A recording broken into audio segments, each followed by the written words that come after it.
TV के serial रिमझिम में भाई समीर और रिमझिम की ये नजदीकियां देखकर मोहिनी को बर्दाश्त नहीं हो रहा है, क्योंकि वो नहीं चाहती है कि उसके बेटे के करीब रिमझिम आए।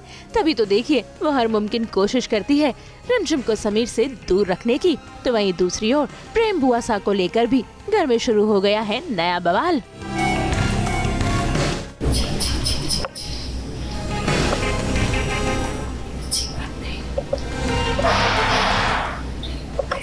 फोटो इस तरह इस कविता के साथ पब्लिसाइज हो गई करके रियासत इस महल इस परिवार के लिए कलंक के समान है। अगर बेट की वजह से किसी ने भी ये सुन लिया ये देख लिया तो क्या करेंगे कि प्रेम बाईसा जो कि एक विधवा है उसके ऐसे खड़े अपने लिए दूल्हा ढूंढ रही है वो। देखो लोगों की सोच पे तो हम कोई रोक टोक लगा नहीं सकते ना समीर, लोग तो कुछ भी कहें। और इस वक्त हम ये बात नहीं भूल सकते कि रूप बाईसा के रिश्ते की बात चल रही है। लड़के वालों तक अगर ये बात पहुंचेगी तो वो क्या सोचेंगे?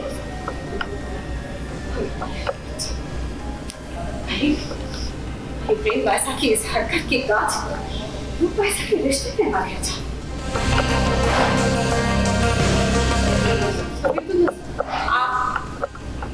आप कुछ भी कीजिए, आप इस प्रसारण को रोकिए इससे पहले कि ये वायरल हो जाए और सबकी नजरों में आ जाए। वो दिखाने के काबिल नहीं रहेंगे। हम इसे कुछ नहीं करेंगे। अभी थोड़ी देर पहले तक तो ये कविता सबको पसंद आ रही थी, लेकिन जैसे ही प्रेम बुआ सा का नाम आया सबने उन पर उंगली उठाना शुरू कर दी। क्या एक विधवा औरत को जीने का हक नहीं है? उनकी इस कविता को अपमान की तरह ना देखकर बल्कि उनके छुपे टैलेंट की तरह देखना चाहिए।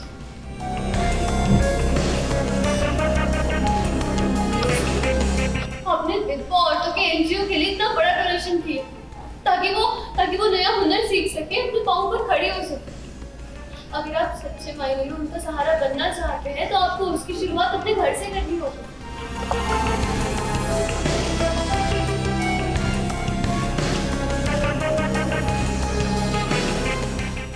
कल को कोई भी ऐरा गहरा हमारे महल की इज्जत पे कोई उंगली उठाएगा तो क्या जवाब देंगे हम? बहुत ही अच्छा सीन है। इनफैक्ट टशन है, बट टशन से ज़्यादा आई think it's more about generation. हमारा लाडला जो है वो रेफरी बन गए हैं, एक तरफ माँ और एक तरफ पत्नी। अब वो किसका साथ दें, जो कि अक्सर घर परिवारों में देखने को मिलता ही है। एंड आई थिंक जब भी स्टोरीज़ के अंदर हम कोई भी सीन्स करते हैं तो वो अक्सर रियल ज़िंदगी से ही निकाले हुए न्यूएंसेस होते हैं जो दिखाए जाते हैं। और यहाँ पे तो होता ही ऐसे है, इसी वजह से वो कनेक्ट होता है इतनी ब्यूटीफुली ऑडियंसेस के साथ। So basically how I see it and how it is actually generation का गैप का ही जो है वो मामला है। Glass is half full, glass is half empty जैसे कहते हैं, नज़रिए की बात होती है। मैं अपने नज़रिए से एक चीज़ को देख रही हूँ कि प्रेम बाईसा जो कि एक विधवा हैं, उनका इस तरीके से पब्लिसाइज़ होना, कविता सबके सामने, शाही लोग हैं, हम रॉयल परिवार से बिलोंग करते हैं। एंड रिमझिम एक कॉमनर है जो कि पत्नी बनकर हमारे लाडले की आ गई, हम सबके सरों पे थोपी गई है। तो of course we are not okay with the fact कि वो पत्नी बन गई है। मोहिनी तो डेफिनेटली ओके नहीं है कि हमारे लाडले की पत्नी वो बन गई है। एंड अभी के सीन में उनका ये कहना है रिमझिम का कि भाई कविता है तो फिर इसमें क्या प्रॉब्लम है, अगर उसकी पब्लिसाइज किया जा रहा है और लोगों को, और अच्छी कविता भी है तो क्यों ना साथ दिया जाए। मोहिनी का ये है कि भाई वो एक विधवा हैं और समाज में जो है हर तरीके की सोच के लोग होते हैं, तो हम अपनी सोच जो है वो किसी पे थोप नहीं सकते। हम रॉयल्स हैं तो रॉयल परिवार होने के नाते हमें समाज में, प्रजा में हर तरीके के लोगों की सोच को मद्देनज़र रखते हुए ही अपने फ़ैसले और अपने जो तरीके हैं उस हिसाब से रखने चाहिए, क्योंकि महल में हम रहते हैं और महल की जो इज़्ज़त है हम शाही लोगों की, वो यहाँ की औरतों की वजह से ही है. So coming from a generation where Mohini comes from being elderly, being बड़ा, अपने तजुर्बे के हिसाब से वो एक बात को बोल रही है, आगे जो भी हो सकता है उसको सोच के. She coming from a different generation, रिमझिम, वो अलग तरीके से उस बात को हमारे लाडले के सामने रखने की कोशिश कर रही है. But in any given scenario उसकी क्लोजनेस जो है वो हमारे लाडले के प्रति डेफिनेटली मोहिनी को बिल्कुल भी पसंद नहीं आएगी. I think it's been a beautiful journey from script readings. शुरू में जब हम आए, हम एक दूसरे से मिले, सब लोग पहली बार मिले. मुझे आज भी वो दिन याद है. It was very nice, very sweet. मतलब immediately we all bonded together. एक साथ रिहर्सल्स करना, सीन करना.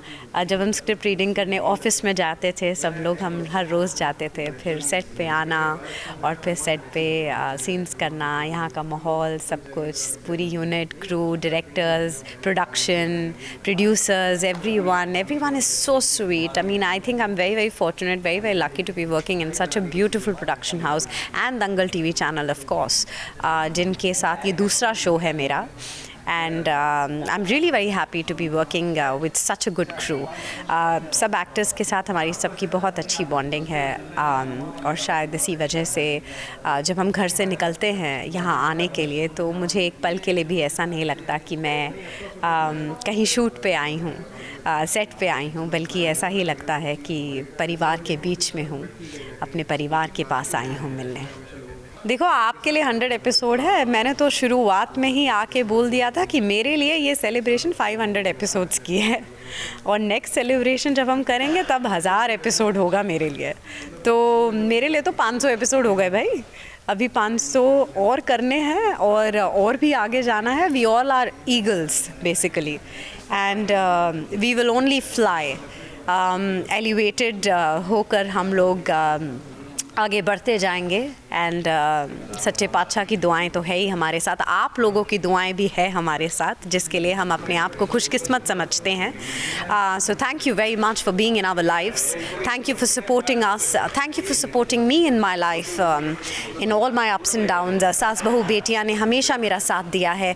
मेरी हंसी खुशी, मेरे लोज, मेरे हाई, मेरे हर एक शो के साथ, मेरे हर एक किरदार के साथ सास बहू बेटियां हमेशा रहा है. एंड मैं जितना भी थैंक यू बोलूँ उसके लिए वो कम ही होगा. So keep watching, keep celebrating us, keep loving us, and keep watching Rimjhim every day on Dangal TV channel. ऐसे में अब देखना होगा कि क्या मोहिनी इन दोनों को अलग करने के लिए कोई नई चाल चलेगी.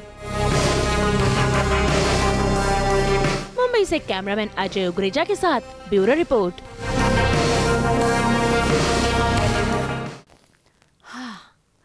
हम तो बिखेरते ही हैं आपकी ज़िंदगी में 24/7 एंटरटेनमेंट की खुशबू. तो अगर आपको ये वीडियो पसंद आया है, आप इसे लाइक करें, कमेंट देके अपनी राय ज़रूर दें. ऐसे ही एक्सक्लूसिव कंटेंट के लिए हमारे चैनल को सब्सक्राइब ज़रूर करें.